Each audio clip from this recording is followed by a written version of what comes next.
Hey everyone, it's September 14th, and that means that if today's your birthday, you share it with Australian serial killer John Leslie Coombes, who was convicted of murder in 3 separate trials for killings 25 years apart.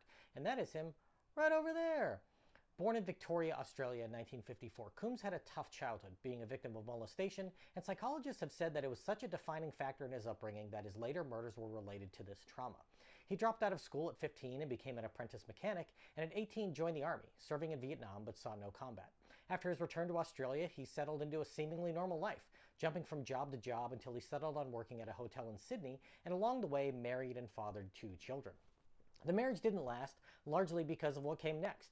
In February of 1984, Coombes answered an ad from a man selling his car, and he and an accomplice went to take a test drive. All 3 decided to go fishing afterward, where heavy drug use and alcohol seemed to have played a role in their decision to kill the man, first stabbing him, then mutilating his body by running it over with their motorboat.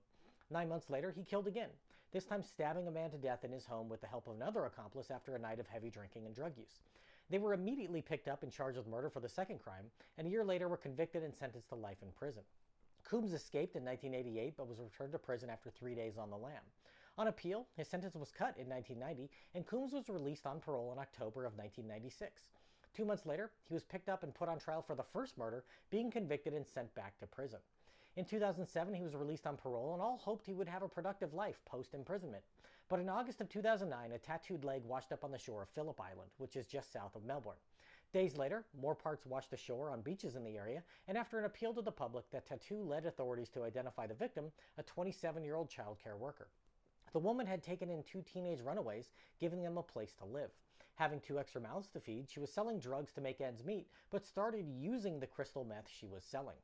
Coombes was her boss at her day job, and when she told him about what had happened in her life, the 2 decided to seek out the men who were supplying the drugs she was selling and kill them to free her from the drug trade.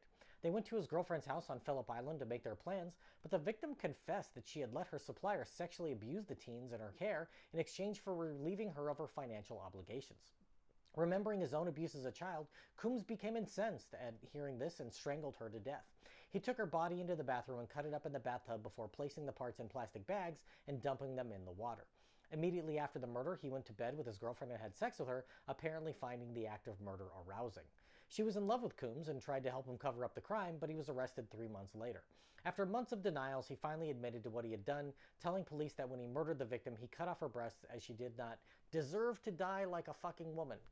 Coombes pleaded guilty and was sentenced to life in prison in 2011, and this time it seems likely that he will stay there for the rest of his days. If this is your birthday, I hope you have a great day. Leave me a comment so I can wish you a happy birthday. If you know someone whose birthday it is today, send them this video so I can find out all about their birthday twin. And to John Leslie Coombes, I say, happy birthday, you bastard.